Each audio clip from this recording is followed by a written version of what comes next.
Assalamualaikum warahmatullahi wabarakatuh. Perkenalkan, saya Eko Julianto dan anggota tim saya Eli Tresnawati akan menyajikan hasil penelitian kami berdua yang didanai oleh DIPA Universitas Tidar tahun anggaran 2020 dengan judul Pengembangan Instrumen Penilaian Mata Kuliah Mekanika Berbasis Kompleks Problem Solving. Latar belakangnya dimulai bahwa pada tahun 2020 dan 2015 kompleks problem solving itu merupakan kemampuan yang paling dibutuhkan, nomor satu ya, di antara 10 kemampuan yang dibutuhkan pada tahun 2015 dan tahun 2020. Dengan tren yang demikian, dengan melihat perkembangan pada revolusi industri, maka kemungkinan kompleks problem solving ini akan menjadi kemampuan yang tetap dibutuhkan nomor satu pada masa yang akan datang. Latar belakangnya adalah usaha untuk meningkatkan kemampuan CPS melalui pembelajaran sudah banyak dilakukan, seperti yang dilakukan oleh Lai dan Huang, kemudian Ollinger, Hammond, von Grander, Vanke, kemudian Griff dan kawan-kawan. Nah, namun masih sedikit penelitian tentang pengembangan instrumen pengukuran kemampuan CPS yang melibatkan konten materi. Selama ini memang tes CPS itu biasanya tes yang bebas konten, artinya bebas konten materi, tidak berbasis konten materi. Nah, penelitian yang dilakukan oleh Scherer dan kawan-kawan merupakan salah satu penelitian yang mengembangkan instrumen pengukuran kemampuan CPS yang melibatkan konten materi dalam bidang kimia. Nah, penilaian pada mata kuliah mekanika tidak bisa dipisahkan dari penilaian kemampuan pemecahan masalah. Karena memang mekanika ini basisnya adalah mempelajari tentang fenomena-fenomena fisika, sehingga itu tidak bisa terlepas dari kemampuan pemecahan masalah. Dengan meningkatnya kompleksitas permasalahan yang dihadapi manusia pada era sekarang ini, maka penilaian pada mata kuliah mekanika juga tidak cukup hanya sekedar mengukur kemampuan pemecahan masalah biasa, tapi harus juga mulai mengukur ke arah kemampuan pemecahan masalah yang kompleks. Sehingga dengan demikian perlu dikembangkan instrumen pengukuran kemampuan CPS pada mata kuliah mekanika. Untuk itu, penelitian ini bertujuan untuk mengembangkan instrumen penilaian mata kuliah mekanika yang berbasis kompleks problem solving. Luaran yang sudah dicapai pada penelitian ini, yang pertama adalah publikasi ilmiah pada jurnal nasional. Kemudian teknologi tepat keduanya adalah berupa desain instrumen penilaian mata kuliah mekanika berbasis CPS. Untuk TKT-nya tingkatan 3.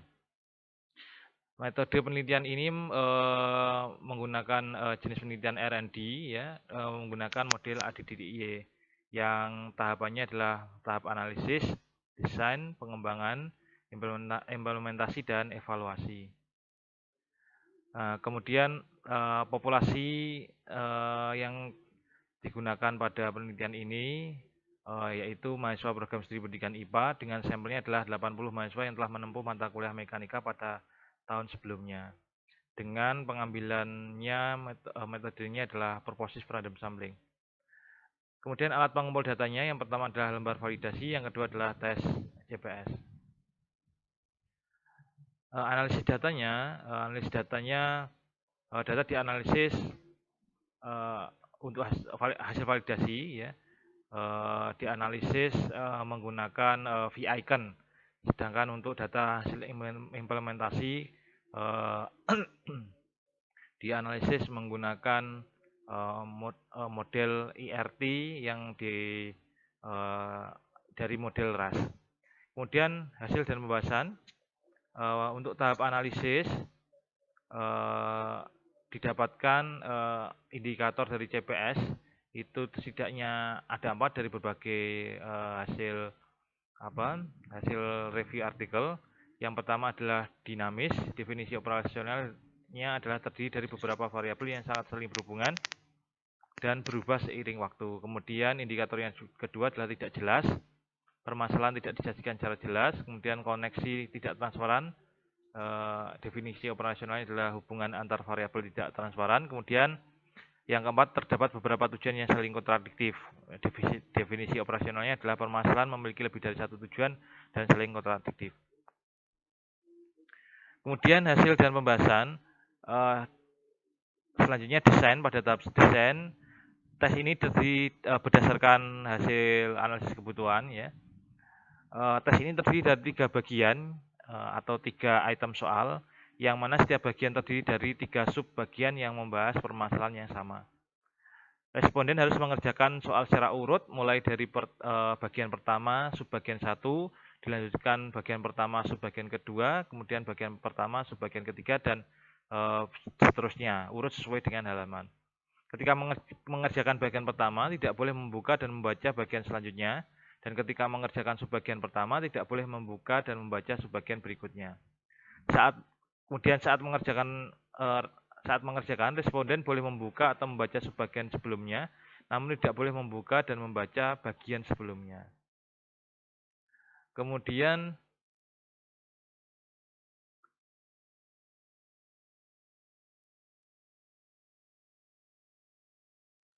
pada tahap pengembangan dilakukan validasi ahli terhadap instrumen ini.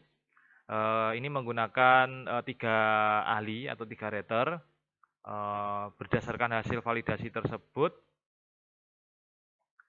diperoleh bahwa dihitung V-icon-nya, diperoleh bahwa untuk instrumen untuk item 1 dan 3 dikatakan validitasnya tinggi, kemudian untuk item 2 dikatakan validitasnya sedang. Maka berdasarkan hasil validasi ahli ini dilakukan revisi terhadap item soal nomor 2. Setelah direvisi, kemudian instrumen diimplementasikan, dilakukan uji coba untuk menentukan reliabilitas dan validitas dan reliabilitas instrumen. Analisis menggunakan RAS model dengan bantuan mini-step dilakukan terhadap 3 item soal dan 73 responden. Nah, nilai reliabilitas responden memiliki nilai 0,00 yang berarti bahwa responden yang terlibat pada uji coba ini tidak reliabel.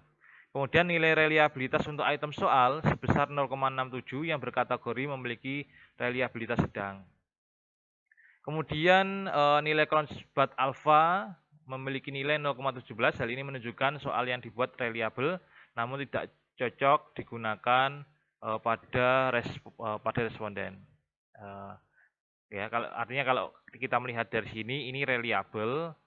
Ketika tesnya ini dikorelasikan dengan respondennya yang tidak reliabel, maka dengan demikian melihat hasil ini menunjukkan korelasinya sangat rendah. Itu menunjukkan bahwa item soalnya itu reliabel, tapi untuk respondennya tidak reliabel.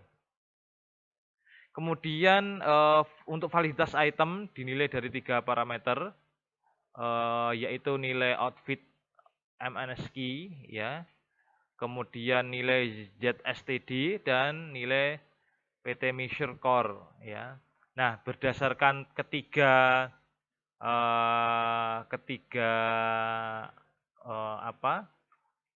kategori ini, ya, berdasarkan ketiga kategori ini, maka dapat disimpulkan kalau dilihat dari hasil analisis RAS ini, ketiga instrumen dikatakan valid semua, ya, dikatakan valid semua. Kesimpulan, tes ini terdiri dari 3 bagian, yaitu 3 item soal, yang mana setiap bagian terdiri dari 3 subbagian yang membahas permasalahannya sama. Kemudian responden harus mengerjakan soal secara urut, mulai bagian pertama, subbagian 1, dan seterusnya, urut sesuai dengan halaman. Berdasarkan hasil uji coba atau implementasi, instrumen yang dikembangkan telah dinyatakan valid dan reliable. Ya, demikian hasil penelitian kami.